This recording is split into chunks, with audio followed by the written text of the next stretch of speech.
እንዴት ነህ ጓደኛዬ? ምን ነው የደካከመ ትመስላለህ? ሰላም አይደለህም እንዴ? ምን እባክህ ዛሬ ግብር ለመክፈል ገቢዎች ሄጄ ስንት ሰዓት ተሰልፌ ተራ ሳይደርሰኝ ለነገ ተብሎ ይሄው ተመልሼ መጣሁ። ይሄማ ቀላል ነው፣ መፍትሄው እኮ ተገኝቷል። ምን አይነት መፍትሄ? ይሄውልህ ብርሃን ባንክ ብርሃን ኢታክስ የተሰኘ አገልግሎት ጀምሯል። ይህ አገልግሎት ከገቢዎች ሚኒስቴር ጋር በመተባበር የሚሰጥ አገልግሎት ስለሆነ የግብርህን የገቢዎች ሰነድ ቁጥር በመያዝ ከዚያ የብርሃን ባንክ ደንበኛ ከሆንክ ከፈለግ በሞባይል ባንክ አገልግሎት አሊያም በብርሃን ኢንተርኔት ባንክ አገልግሎት ግብርህን መክፈል ትችላለህ። የባንኩ ደንበኛ ካልሆንክ ደግሞ ወደ ቀረበ የብርሃን ባንክ ቅርንጫፍ ሄደህ ግብርህን መክፈል ነው። ዋው ይሄማ ትልቅ የምስራች ነው። ቀኔን ነው ያበራኸው። አዎ በብርሃን ባንክ ኢታክስ የግብር ክፍያ አገልግሎት ከረጃጅም ሰልፍ ድነው በፈለጉት ሰዓት በማንኛውም ቦታ ሆነው ግብርዎን መክፈል ይችላሉ። ብርሃን ኢታክስ ፈጣን የግብር መክፈያ አማራጭ። ብርሃን ባንክ እንደ ስማችን ብርሃን ነው ስራችን። ተመልሰናል አድማጮቻችን። አራዳ ኤፍኤም 95.1 ላይ ትገኛላችሁ። ፉትቦል ካፌ ነው ፕሮግራሙ። የፔፕ ጋርዲዮላን ጉዳይ እናንሳ። ከማንቸስተር ሲቲ እንደሚለቅ የተረጋገጠ ይመስላል። ይህንን ጉዳይ እንመልከት። ምሽቱን የተነገረ ትልቅ አጀንዳ ነው። ፕሪሚየር ሊጉን ማንቸስተር ሲቲንም ለቆ ይሄዳል። ይህንን ጉዳይ እናንሳ። የመጨረሻዎቹ ጥቂት ቀናቶች ናቸው ማለት ነው የቀሩት። ያልተጠበቀ ነው ማለት ይቻላል። ሰሞኑን ሲወራ ነበር አይደል? እኔ ሁለት ነገር ነበር ሳስብ ነበር። በእርግጥ የዘገባውን ያወጡትን ሰዎች ከዚህ በፊት የሰሯቸውን ዘገባዎች ታማኝነት ስታይ ኦፍኮርስ ከማንቸስተር ሲቲ ሊለቅ የሚችልበት እድል ሰፊ እንደሆነ ትገምታለህ። ግን ዲፔንድ ያደርጋል ብዬ ነበረ በዚህ የውድድር ዓመት እንደሚያገኘው ዋንጫ። ለምሳሌ ፕሪሚየር ሊጉን የሚያነሳ ከሆነ ይለቃል ብዬ አስቤ ነበር። ፕሪሚየር ሊጉን ካነሳ በምንም አይነት መንገድ የሚቆይ አልመሰለኝም ነበር። ግን የፕሪሚየር ሊግ ዋንጫ ማያሳካ ከሆነ ግን የአንዱን ዓመት ኮንትራት ይጨርሳል የሚል እምነት ነበረኝ። እንደዛ አላደረገም፣ ወይም ገና አላወቅንም የትኛው ቦታ ላይ እንደሚያጠናቅቅና ይሄንን ወስኗል። አዲስ አይደለም ግን እንግዳ ይመስለኛል። ከዛ በኋላ ፕሮሰስ ካረከው ግን በጣም ትልቅ ሰው ነው የሚሄደው አይደለም። ኦልሞስት 10 ዓመት አካባቢ የቆየ አሰልጣኝ፣ ደግሞ በጣም ትልቅ አሰልጣኝ። እኔ ለፕሪሚየር ሊጉም የሆነ ካሪዝማ ሲጎል አይነት ነገር ይመስለኛል። እኔ እንደዛ አይነት ፒክቸር ነው ያየሁትና ኢንጆይ የሚደረግ አይመስለኝም።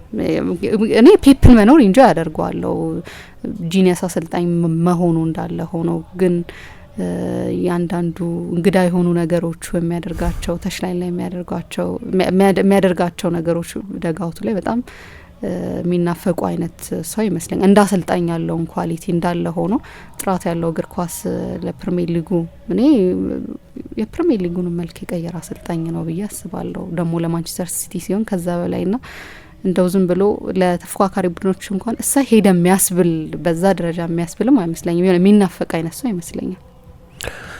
ልክ ነው። እንዲያውም አሁን ይህን ስቲ ሳምሊ ምን እያለ ነበር?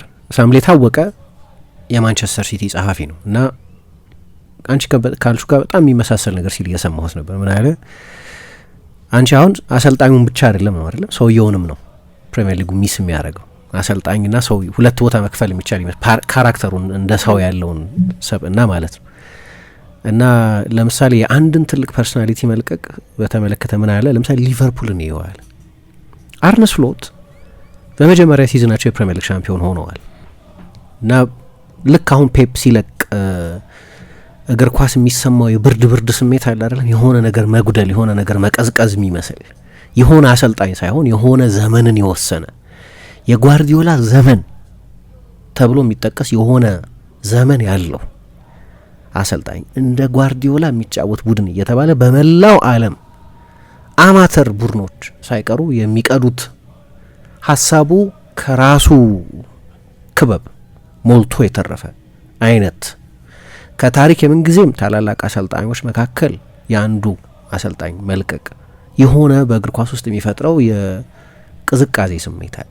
ያጎርዳል። ግን እንዳልሽው ደግሞ ሰውየውም ያጎርላል። ካራክተር ፔፕ አዘ ፐርሰን ያጎርላል እና ምን አለ አርነ ስሎት ሁል ጊዜ የሚቸግራቸው የክሎፕ ካሪዝማ የላቸው።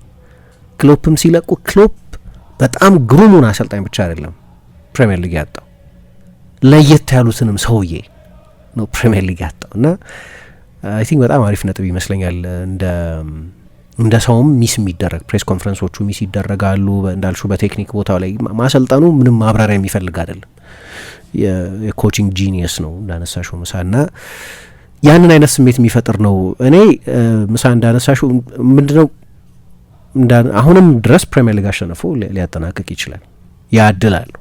ዶሜስቲክ ትሬብል ሰርቶ የማጠናቀቅ እድል አለው። ዛሬና የአስቶን ቪላን ጨዋታ ካሸነፈና ክሪስታል ፓላስ አርሰናልን ነጥብ ሊያስጥል የሚችል ከሆነ ግን ምን እረዳለሁ እኔ መቆየቱንና መልቀቁን ከዚህ በኋላ ሌጋሲው ላይ የሚያመጣው ለውጥ የለም። አንድ ፕሪሚየር ሊግ ቢመጣ ባይመጣ የሚያመጣው ለውጥ ስለሌለ እዛ ላይ መመስረት አልፈልግም ይመስላል። እንደዛ በዶሜስቲክ ትሬብል ቢያጠናቅቀው በጣም ውብ ሴንድ ኦፍ ይሆናል። ግን ፔፕን ከአሰልጣኝነት የበለጠ አያገዝፈውም ወይም ጥቂትም አያሳንሰውም። በቃ ፔፕ ነው ያለ ተጨማሪ አንድ ፕሪሚየር ሊግም በ10 ዓመት 7 ቢሆን ጥሩ ነው። በ10 ዓመት 6ም ኤክሰፕሽናል እና እዛ ላይ መመስረት የፈለገ አይመስልም። ግን ስለ ዜና ኮንሰምፕሽንም ግን በጣም ጥሩ ትምህርት ያስተማረኝ ነው። ማንን ነው ማመን ያለብን? የትኛው ዘጋቢ የጻፈውን ዘገባ ነው አምነን ሚዲያ ላይ ይዘን መምጣት ያለብን የሚለውንም በተመለከተ ግን ትምህርት ነው። ያኔ ርዕስ እንኳ ያደረግነው ዴቪድ ኦርንስታይን ስለዘገበው ነው። ሌላ የእንግሊዝ ታብሎይድ ቢሆን ኖሮ ልክ ነው። ግን እንደ ዜና ምን ይባላል መሰለሽ፣ በፖለቲካም ቢሆን አንድ የማይጠበቅ ሰው የአሜሪካ ሴክሬታሪ ኦፍ ስቴት ሊሆን ታጭቷል ቢባል እና ይህንን ዘገባ ቀድሞ አግዚዮስ ቢሆን ያወጣው ወይም ኒውዮርክ ታይምስ ወይ ዎል ስትሪት ጆርናል ቢሆን ያወጣው ኩ ነው ይባላል፣ ስኩፕ ነው ይባላል። ሌላ ጋዜጠኛ ያገኘውን ዜና አገኘሽ ማለት ነው። ያ ደግሞ በጣም ጠንካራ ኮኔክሽን ይፈልጋል አይደለም? የክለቡን ሰዎች በጣም በቅርብ ማወቅ ይፈልጋል፣ ወይም ለነሱ በጣም ቅርብ የሆነ የመረጃ ምንጭ ማግኘት ይጠይቃል፣ ወይ ለጓርዲዮላ በጣም ቅርብ የሆነ ትረስትድ የሆኑ ሰዎችን ማወቅ ይጠይቃል። ይሄ ከ5 ወር በፊት ነው የተባለው። መጀመሪያ ከውድድር ዘመኑ በኋላ ይለቃል፣ ማሬስካ ይተካዋል። በፍጹም አዲስ ዜና አይደለም። የሚገርም ነው። የዜናውንም ሁኔታ ነው ያው ፔፕ እንደዛ ስለተባለ ብቻ ይወስናል ማለት አይደለም። ግን በቅርብ ጊዜ በጣም ብዙ ጊዜ ይጠየቅ ነበር ፕሬስ ኮንፈረንሶች ላይ። የመጨረሻ ከዚህ ከዛሬው ጨዋታ በፊት የሰጠው ፕሬስ ኮንፈረንስ ከዜናው መውጣት በፊት የወጣ ፕሬስ ኮንፈረንስ ነው። ሰኞ ዕለት የተሰጠ ፕሬስ ኮንፈረንስ ነው። ስለዚህ ጉዳይ ተጠይቆ ነው ምንድነው የምትለው? 1 ዓመት አለኝ ኮንትራት ብሏል። ይመስላል ብለን ድረስ የጻፍንበትን ምክንያት ክለቡ ይፋ ማድረግ አለበት እርግጠኛ ለመሆን። ግን ከሞላ ጎደል ቅድም እንዳነሳሹ ከምንጩ ዜናውን ከመነሻው ጀምሮ ከዘገበው ጋዜጠኛ ማንነት እና ዘገባው ከወጣበት አውትሌት ታማኝነት ተአማኒነት በመነሳት ይመስላል እና የሆነ አይነት ሀዘን ግን ተሰማኝ ዜናውን ሳይ። በጣም እግር ኳስ በተለይ ልክ እንደኛ የስሜት ኢንቨስትመንት ሲኖርሽ በቃ የህይወትሽን ብዙ ክፍል የሚወስድ አይነት ነገር ሲሆን ከነዛ ሰዎች ጋር እንደምታውቂያቸው ይመስላል። ፕሬስ ኮንፈረንሶቻቸውን በዩቲዩብ አይደል የምናየው ለምሳሌ እና ብዙ ስላየው የተወሰኑትን የፔፕ ፕሬስ ኮንፈረንሶች እንደተሳተፍኩ ነገር ይመስለኛል። ቢሆንም እንደዚህ አይነት አሶሲዬሽን ትፈጥራለሽ 10 ዓመት በዚህ አይኛ በምንሰራው አይነት ስራ ላይ ለሚቆይ ሰው ከነዛ ሰዎች ጋር ከአሰልጣኞቹ ጋር ከተጫዋቾቹ ጋር ምናምን ፐርሰናል እኮ አይደለም ግን ፐርሰናል የሚመስል ግንኙነት ያለን ይመስላል። ለእግር ኳስ የሚወድ ሰው ብቻ የሚገነዘበው ይመስለኛል ይህንን አይነት አሶሲዬሽን። ለዛ ነው የሆነ ጊዜ ለምሳሌ የዛሬ ዓመት ዲዮጎ ጆታ በጣም አሳዛኝ ሁኔታ ሲገጥመው በዓለም ላይ ያጋጥማል ብዙ ነገር አይደለም እንዲህ አይነት ትራጀዲ። ግን እግር ኳስ ውስጥ ያለ ሰው ሲሆን ከነዛ ሰዎች ጋር ሩቅ ቢሆኑም ለኛ በጂኦግራፊም በምንም ከኛ ጋር የጋራ የሚያደርጋቸው ነገር በጣም ትንሽ ቢመስልም ግን እግር ኳስ አንድ ትልቅ ኮሚኒቲ ነው በዓለም ላይ እና የሆነ አይነት ቅዝቃዜ ተሰማኝ ዜናውን ሳይ። መረጋገጥ አለበት። አርቴታ ለምሳሌ ተጠይቆ ነበር። በጣም የቅርብ ጓደኛው ነው አርቴታ። ምክትል አሰልጣኝ ሆኖ ሰርቷል። ባርሴሎና ውስጥ በጣም ልጅ በነበረበት ጊዜ የባርሴሎና አምበል ነበር። እሱ እንደ ትልቅ ጀግናው እንደ ትልቅ ሮል ሞዴሉ የሚያየው ነው እና ከጨዋታው በኋላ የስካይን የፍላሽ ኢንተርቪውን አይተሹ ከሆነ እንደዚህ አይነት ዜና እየሰማን ነው ዛሬ እና ምን ትላለህ ብሎ ሲጠይቀው ተጠነቀቀ። አይ በይፋ ሁለቱም ወገኖች ካልተናገሩ ድረስ ያኔ በደንብ እናገራለሁ ግን እስከዛ ድረስ ምንም ማለት አልፈልግም ብሏል። ያቺን ጥንቃቄ መጣስ አልፈልግም ግን ይመስላል የፔፕ መልቀቅ አሁን የደረሰ ይመስላል እና ለፕሪሚየር ሊጉም ለማንቸስተር ሲቲም ምንም ጥያቄ የሌለው ትልቅ እጦት ነው። ጥቂት እንልበታለን። ተመልሰናል አድማጮቻችን። አራዳ ኤፍ ኤም 95.1 ላይ ትገኛላችሁ። ፉትቦል ካፌ ነው ፕሮግራሙ። በአመቱ መጨረሻ ከማንቸስተር ሲቲ እንደሚለቅ በስፋት የተነገረውን የፔፕ ጋርዲዮላን ጉዳይ ያነሳ ነው። በእርግጥ ክለቡ ኦፊሻል አላደረገውም እስካሁን ድረስ፣ ግን ደግሞ ከነዚህ ዜናዎች በኋላ ፔፕ በቀጣይ ውድድር ዓመት በሲቲ ይቆያል ተብሎ አይጠበቅም። እንመልከተኝ። ሰሞኑንም ፎቶግራፎች ይነሳ ነበረ ከትላንት ስናነሳ እንደነበረው ምሳ በማንቸስተር ሲቲ በ10 ዓመት 20 ዋንጫዎች አሸንፏል። 21ኛ ሊሆን የሚችልበት እድል አለው ፕሪሚየር ሊጉን በዚህ ሳምንት የሚያሸንፍ ከሆነ። ግን እስካሁን ድረስ ካሸነፋቸው ዋንጫዎች ጋር አንዳንድ ሊክ ያደረጉ ቪዲዮዎችና ፎቶግራፎች አይተሽ እንደሆን አሰልጣኞች ወይም ተጫዋቾች ልክ እንደዚህ አይነት በጣም የሚደንቅ ስኬታማ ጊዜ ካሳለፉ በኋላ ለድሎቻቸው ማስታወሻ እንዲሆን ተብሎ ፎቶግራፎች ይነሳሉ እና ፔፕን በቀደም አይተሹ እንደሆነ በዊምብሌ ስቴዲየም የኤፍኤ ካፕ ድላቸውን ካገኙ በኋላ ከእያንዳንዱ የማንቸስተር ሲቲ ስታፍ ጋር ከሱ የኮቺንግ ስታፍ አባል ብቻ ሳይሆን ከጠቅላላው ከክለቡ የስታፍ አባላት ጋር ተራ በተራ ፎቶግራፍ እየሄዱ ከሱ ጋር ሲነሱ ነበር። አሁን ስንሰማቸው ከቆየናቸው ሪፖርቶች ብቻ ሳይሆን እንዲህ አይነት መረጃዎች የሚሰሙ ስለነበር በቃ የምር እንደሆነ ለመጠርጠር የሚያስችሉ ማስረጃዎች ነበሩ። ለነገሩ ባለፈው ስንጠቅስ እንደነበረው ምሳ ፔፕ ማንቸስተር ሲቲን በአስቸጋሪ ጊዜ ትቶ ላለመሄድ ነው ይሄንን አዲስ ኮንትራት የፈረመው እና የኮንትራቱ ርዝመት ኢዳዝን ማተር። ፔፕ ባለፈው ሲናገር እንደነበረው ይሄ የኔ የመጨረሻ ሲዝን ይሆናል ብዬ ነበር አለ። ባለፈው የውድድር ዘመን መሀል ላይ ኮንትራቱን እንደፈረመ ቀዳሚ እቅድ የነበረው ኦሪጂናል እቅድ የነበረው ማንቸስተር ሲቲን ባለፈው የውድድር ዘመን መጨረሻ ለመልቀቅ ነበር። ከዛ በፊት ያደሰው የመጨረሻው ኮንትራት ፍጻሜ ያለፈው የውድድር ዘመን መጨረሻ ነበር እና ድንገት ቡድኑ ኮላፕስ አደረገ። በዛ ሁኔታ ውስጥ ቡድኑን ትቶ መሄድ አልፈልግም። በኋላ እኮ ከፔፕ ስታንዳርድ አንጻር ስኬታማ የውድድር ዘመን ላያስ ብለው ይችላል እንጂ ለካፕ ፋይናል ደርሷል፣ የኤፍኤ ካፕ ፋይናል ደርሷል። በፕሪሚየር ሊግ የቻምፒየንስ ሊግ ቦታን ይዞ ነው የጨረሰው፣ ሶስተኛ ሆኖ ነው የጨረሰው። ከሲቲ ስታንዳርድ አንጻር ከጓርዲዮላ የሲቲ ስታንዳርድ አንጻር በፍጹም ስኬታማ የሚባል አይደለም፣ ግን ያ በቂ አልነበረም ለፔፕ። በተሻለ ሁኔታ ነው ቡድኑን ትቶ መሄድ የፈለገው። ለሚቀጥለው አሰልጣኝ ጥሩ መንደርደሪያ የሚሆን ቡድን ትቶ መሄድ ነው የፈለገው። ይሄ ደግሞ ሰልፍለስ ውሳኔ ነው። አዎ 20 ምናምን ሚሊዮን ፓውንድ ያገኛል፣ አዎ ፕሪቪሌጅድ ነው ምናምን፣ ግን በጣም ባለጠጋ ሰው ነው ፔፕ። አሁን ለገንዘብ ብሎ በሱ ሁኔታ ላይ ያለ ሰው ውሳኔ የሚወስን አይመስለኝ። ገንዘብ ስቲል ማተር ያደርጋል እና በቂስ ምንድን ነው መቼ ነው ስንት ነው በቂ ሁልጊዜ የሚያከራክር ነገር ነው በጣም ባለጠጋ ለሆኑ ሰዎችም። ግን ለገንዘብ ብሎ አይመስለኝም በሲቲ ውስጥ፣ ምክንያቱም እስከፈቀደ ድረስ መቆየት ይችላል ሲቲ ውስጥ እና አምና መልቀቅ ይችል ነበር ከዚህ በፊት ራሱ ከተናገረው በመነሳት ማለት ነው። ግን ትላንት እንግዳ የሆነብኝ አንደኛው ነገር ሰዓቱ ነው። ከቦርንመዝ ጋር ይጫወታሉ ዛሬ እና ከጨዋታ በፊት ምን መልእክት ያስተላልፋል ለተጫዋቾቹ? ለእኔ ፔፕን በጣም የሚወዱት ይመስለኛል ተጫዋቾቹ። ስለዚህ በሚችሉት አቅም ሁሉ አሁን በእነሱ እጅ አይደለም ፕሪሚየር ሊግ የማሸነፍ ጉዳይ፣ በአርሰናል ነጥብ መጣልና በክሪስታል ፓላስ ለሲቲ ውለታ መዋል ላይ የሚመሰረት ነው። ግን ሊያደርጉ የሚችሉት የራሳቸውን ጨዋታ ማሸነፍ ነው። ፔፕ ከዚህ ጨዋታ ፊት ሰጥቶት በነበረው ፕሬስ ኮንፈረንስ ላይ ወደ መጨረሻዎቹ ቀናት ሄደሃል ከዚህ በፊት አሉት። ወደ መጨረሻዎቹ ቀናት የፕሪሚየር ሊግ መሪ ሆኖ ነው ግን ሄደው። ለምሳሌ 2018-19 የውድድር ዘመን ላይ ጥቂት እናቁመው መሰለኝ። መሸጋገሪያ እንስማና ተመልሰን እንመጣለን።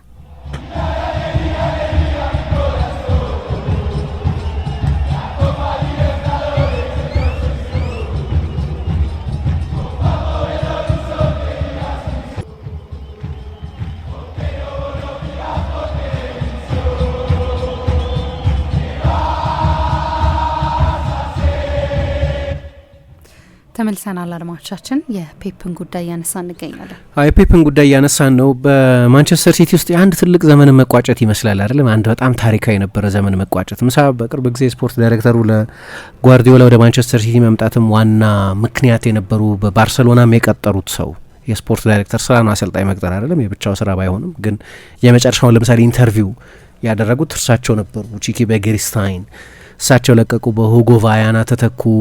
ሎሬንዞ ቦናቬንቱራ የሚባሉ ከባርሴሎና ጀምሮ እስከ ማንቸስተር ሲቲ ድረስ ሁለት ሰዎች ብቻ ናቸው አብሮት የቆዩት። ምሳ ሰፊ የኮቺንግ ስታፍ አባላት ነበሩት። ግን በየጊዜው በተለያየ የስራ ድርሻ ምክንያት አንዳንዶቹ ለምሳሌ ምክትሎቹ የነበሩ ሰዎች የቋሚ አሰልጣኝነትን እድል ስለሚያገኙ በተለያየ ምክንያት አብሮት ያልቀጠሉ ሰዎች አሉ። 2 ሰዎች ግን አብረውታሉ። ማኑኤል ኤስቲያርቴን የኮቺንግ ስታፍ አባል ልበለው አላቅም፣ ለየት ያለ ኃላፊነት ስለሆነ ያለው።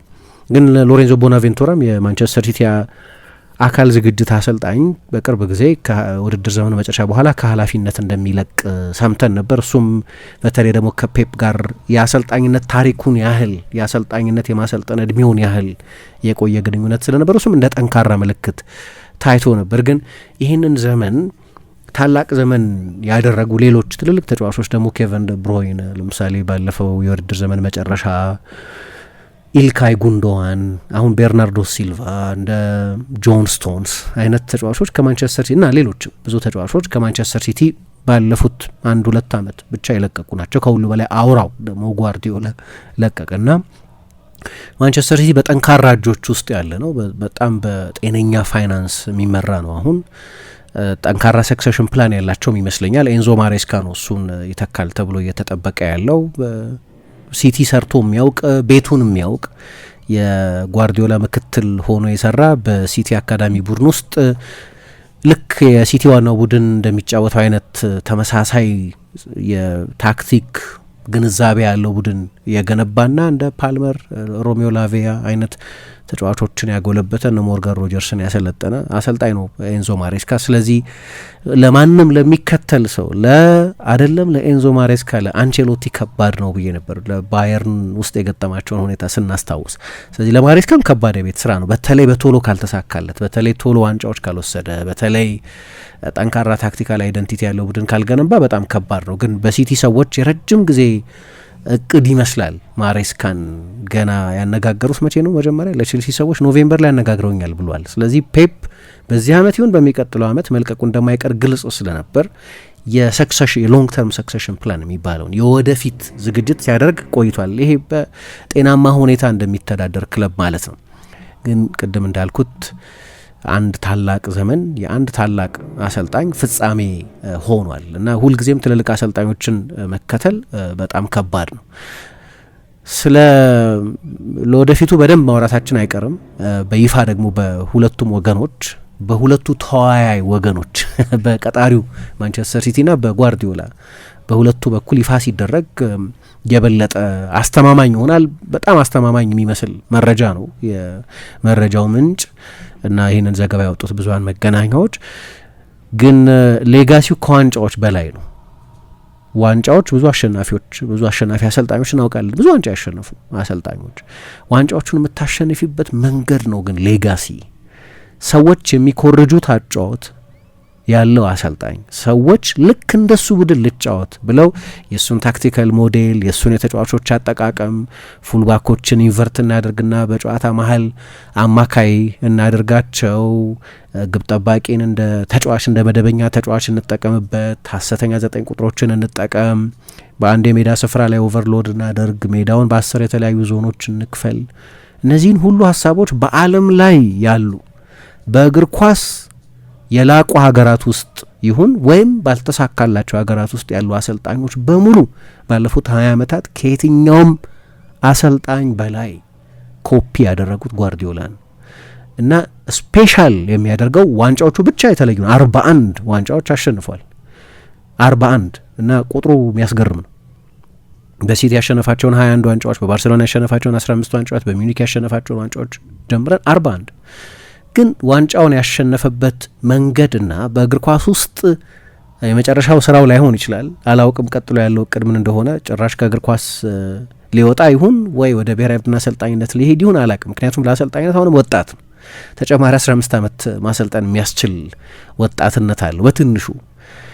ግን ደግሞ 20 ዓመት ገደማ ኖሯል ማለት ነው አይደለም። 2007-8 ላይ ነው ማሰልጠን የጀመረው የባርሴሎናን ቢ ቡድን። አሁን 2025-26 የውድድር ዘመን መጨረሻ ላይ ነው ያለ ነው። ስለዚህ ወደ 19-20 ዓመት ገደማ በኃላፊነት ቆይቷል እና የእኛን ኳስ የማየት እድሜ በሙሉ የኖረ ሰው ማለት ነው። ከእኛ ጋር የኖረ ሰው ማለት ነው እና ዓለም ላይ ያሉ አሁን በአውሮፓ ያሉ ትልልቅ አሰልጣኞችን ቼልሲን የተረከበው ሻቢ አሎንሶ፣ የባየር ሚኒኩ ቬንሶን ኮምፓኒ፣ የአርሰናሉ ሚኬል አርቴታ፣ የፔዦ ሉዊስ ኤንሪኬ እያልን በትልልቅ ደረጃ ያሉ አሰልጣኞች በሙሉ ኮፒ ሊያደርጉት የሚሞክሩት የብዙ ትልልቅ አሰልጣኞች ሮል ሞዴል የሆነ እሱ የሚያደንቀው ዮሃን ክራይፍ መምህሩ ትላንትና ፕሬስ ኮንፈረንስ ላይ ተጠይቆ ነበረ ስለ ክራይፍ። ከክራይፍ ጋር ታነጻጽሩኝ የማይመስል ነገር ነው አለ። ከክራይፍ የበለጠ ስኬት አለው፣ ግን ክራይፍን ኦሪጂናል ቲንከር ነው ይሉታል ሰዎች። እና በዓለም ላይ እግር ኳስን በጠቅላላ እና ሰዎች እግር ኳስን የሚገረዘቡበትን መንገድ ኢንስፓየር ያደረገ ሰው ተብሎ እንደሚጠቀስ ባርሴሎና ከክራይፍ በፊትና በኋላ ይባላል። አንተም እንደዛ ትባላለህ ወይ በሲቲ ሲሉት በጭራሽ። ምክንያቱም ሁለት ክለብ ኢንፍሉዌንስ ያደረገ ነው፣ አያክስ እና ባርሴሎናን በሁለቱም ክለቦች ውስጥ በተጫዋችነትና በአሰልጣኝነት እና አንድ ክራይፍ ብቻ ነው ያለው። ማንም ከሱ ጋር ይነጻጸር ማለት። ለነገሩ ክራይፍ ባይኖር ጓርዲዮላ አይኖር። ክራይፍ ባይኖር የጓርዲዮላ አይነት ቀጭን ልጅ ለባርሴሎና ነው ቡድን አይጫወትም። የባርሴሎና አካዳሚ በፊዚካሊቲ ያምን ነበር ከክራይፍ በፊት። ላማሲያ ነበር፣ ግን ላማሲያም ራሱ በአንድ ታላቅ ሰው ዘመኑ ለሁለት የሚከፈል ነው። ክራይፍ ነበር ላማሲያ ከክራይፍም በፊት። ግን ጓርዲዮላን፣ ጊየርሜ አሞርን ወይ ሚያን ወይ ሌሎች ተጫዋቾችን ያየ ነው፣ አልበርት ፌሬርን ምናምን አይነት ተጫዋቾች ያየ ነው፣ ወይም እንዲህ አይነት ተጫዋቾችን ለማየት እድል ያገኘ ነው በክራይፍ ምክንያት ነው። እና እኔ ተመሳሳይ ሌጋሲ ተመሳሳይ ተጽዕኖ ያለው ይመስለኛል። ግን ከሲቲም የሚሻገር በጠቅላላው በአውሮፓ እግር ኳስ ውስጥ በልዩ ሁኔታ በእንግሊዝ እግር ኳስ ውስጥ ትልቅ ኢንፍሉዌንስ የነበረውን ሰው ነው። በቂ ሱፐርላቲቭ ያለኝ አይመስለኝም የፔፕን ተጽዕኖ ለማድነቅ። እንደ ሰውም መሻሻል ማብቂያ ገደብ እንደሌለው በየሄደባቸው ሊጎች ማርክ ትቶ ያለፈ የፍጽምና ጥረት ያደርግ የነበረ ሰው መቼስ ጨርሶ በተፈጥሮም በሰብአዊ ውስንነቱም ምክንያት ፐርፌክት መሆን የሚችል አይመስለኝም። ግን ለፐርፌክሽን መትጋት ደግሞ ያስፈልጋል። ፔፕ እዚህ ግንባታ አለ እና በጣም የሚረብሽ ድምጽ የምንሰማው ለዚህ ነው። ይቅርታ መጠየቅ አለብን። አድማጮች እንደሚሰሙት አውቃለሁ፣ ግን እሱን ኢግኖር ላለማድረግ ነው። ዛሬ እንጨርሳለን ፕሮግራም እንደምንም እና ለፐርፌክሽን ያለው መጠማት ሁሉ በጣም አስደናቂ ነው። ብዙ ጊዜ አንስቼዋለሁ ይሄን ኢንቱዚያዝሙ። ገና እንግዲህ አንዳንዴ ህይወት ወደ ሌላ አቅጣጫ ልትወስደው ትችል ነበር። እንኳን ላለሁ እንኳን ከሉዊስ ባሳት ጋር ሆኖ የባርሴሎና ስፖርት ዳይሬክተር አልሆነ። ምክንያቱም ምናልባት ለሁል ጊዜው ከአሰልጣኝነት ያሳጣን ነበር ጓርዲዮላን የመሰለ ጂኒየስ። ከላፖርታ ጋር ይወዳደሩ ነበር ሉዊስ ባሳት ለፕሬዝደንትነት እና የእሳቸው የስፖርት ዳይሬክተር ለመሆን ነበር እጩ ሆኖ ጸረ አልበለው ግን ጠንካራ ቃል ስለሆነ ጸረ ግን ከላፖርታ በተቃራኒው ነበር የነበረው 2003 ላይ እና ጓርዲዮላ ከኳስ አቀባይነት እስከ አምበልነት ባርሴሎና ውስጥ የነበረው ሰው ለስፖርት ዳይሬክተርነት ነበር የተወዳደረው። ወይም አንደኛው የዘመቻው ዓላማ የነበረው ላፖርታ ዴቪድ ቤካምን ከማንቸስተር ዩናይትድ አመጣለሁ አሉ። ሉዊስ ባሳት ደግሞ ጓርዲዮላን የስፖርት ዳይሬክተር አደርጋለሁ አሉ። የስፖርት ዳይሬክተር ቢሆን ላይመለስ ይችል ነበር፣ ወደ ኮቺንግ ላይመጣ ይችል ነበር።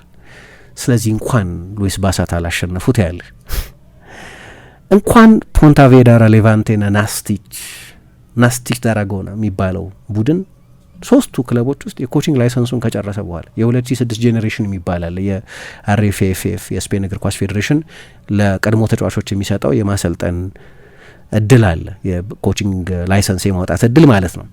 እና በዛ ትውልድ ውስጥ ከነበሩት መካከል አንደኛው ነበር እና የኮቺንግ ላይሰንሱን ከጨረሰ በኋላ አሁን የጠቀስኳቸውን ፖንታቬዳራ፣ ሌቫንቴ፣ ናስቲች ዳራጎና እነዚህን ክለቦች ለማሰልጠን ጥያቄ አቅርቦ ነበር እና መጨረሻ ላይ ሞራሉ ሁሉ ተነክቶ ነበር። እነዚህ እንግዲህ በ3ኛ ዲቪዚዮን በ4ኛ ዲቪዚዮን የነበሩ ክለቦች ናቸው። ማሰልጠን ለመጀመር ወደ እነዚህ ክለቦች ነበር ሄደው እና አንዱም ኢንተርቪው አልተሳካለትም እና እንኳን አልተሳካ።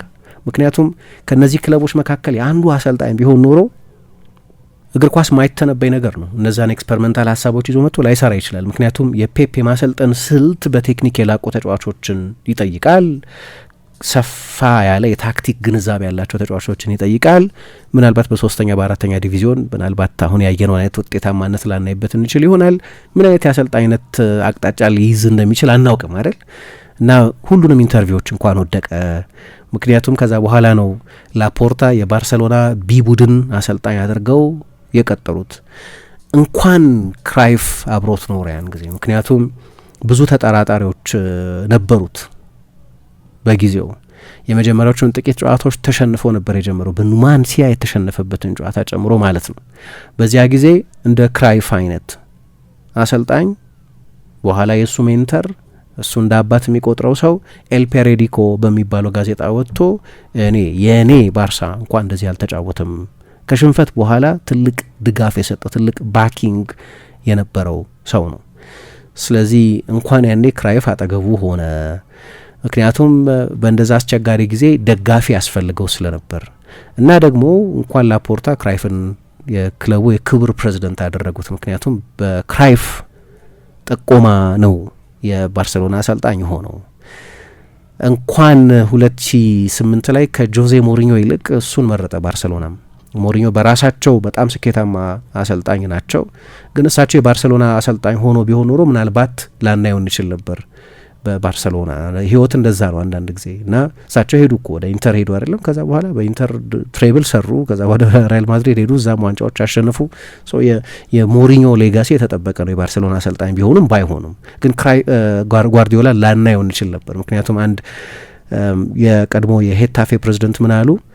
ለነገሩ የሄታፌው ፕሬዚደንት የሚሉት ባርሴሎና ላውድሩፕን ነው ሊቀጥር የነበረው ነው።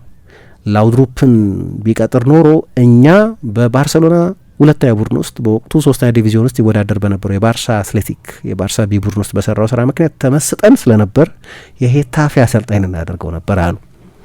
ስለዚህ ሞሪኞን ይሁን ላውድሩፕን ብቻ አንደኛውን ባርሴሎና አለመቅጠሩም ትልቅ የታሪክ ጥፋት ነው። ምክንያቱም ቅድም ያልኩትን ባለፉት 20 ዓመታት እግር ኳስን ዲፋይን ያደረገ ትልልቅ ተጫዋቾችን የሰጠን ያንን ፌመስ አማካይ ክፍል ያንን ሜሲን ወደ ሌላ ስታርደም የወረወረ ማሰልጠን አናይም ነበር። የእነዚህን የሲቲን ቡድኖች ሌላ አሰልጣኝ ያላደረጋቸውን የሀገር ውስጥ ትሬብል የሰራውን 100 ነጥብ የሰበሰበውን 98 ነጥብ የሰበሰበውን ፕሮፐር ትሬብል ያሳካውን 4 ጊዜ በተከታታይ ፕሪሚየር ሊግ ያሸነፈውን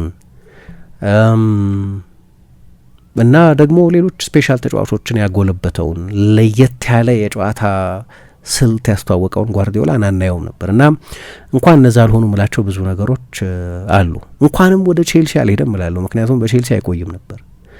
ምክንያቱም የቼልሲ ፕሮጀክት በሮማን አብራሞቪች ዘመን አይምሬ ኤፊሽንሲ ፕሮጀክት ስለነበር የመጀመሪያውን አይነት ሲዝን አይታገሱትም ነበር። የመጀመሪያው ሲዝን መጥፎ ነበር። የጓርዲዮላ የመጀመሪያው ሲዝን ምንም ዋንጫ አላሸነፈም። ለቻምፒየንስ ሊግ ቦታ ነበር የተጫወተው። ምንም ዋንጫ አላሸነፈም ብቻ ሳይሆን ለየትኛውም ዋንጫ ፍጻሜ አልደረሰም። ስለዚህ ቼልሲ ውስጥ ቢሆን ኖሮ ያኔ በነበረው አሁን ያኔ የነበረው የቼልሲ አሰልጣኝነት ስፍራ አለመረጋጋትና ያሁኑ በጣም የተለያየ ነው።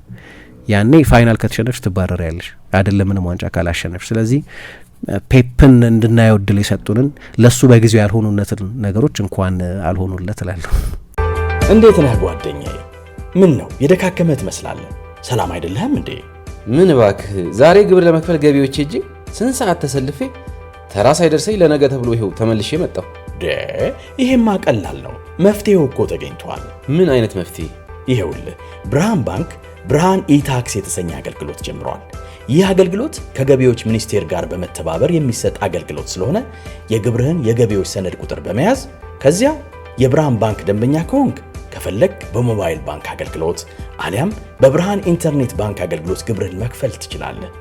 የባንኩ ደንበኛ ካልሆንክ ደግሞ ወደ ቀረበ የብርሃን ባንክ ቅርንጫፍ ሄደህ ግብርህን መክፈል ነው። ዋው!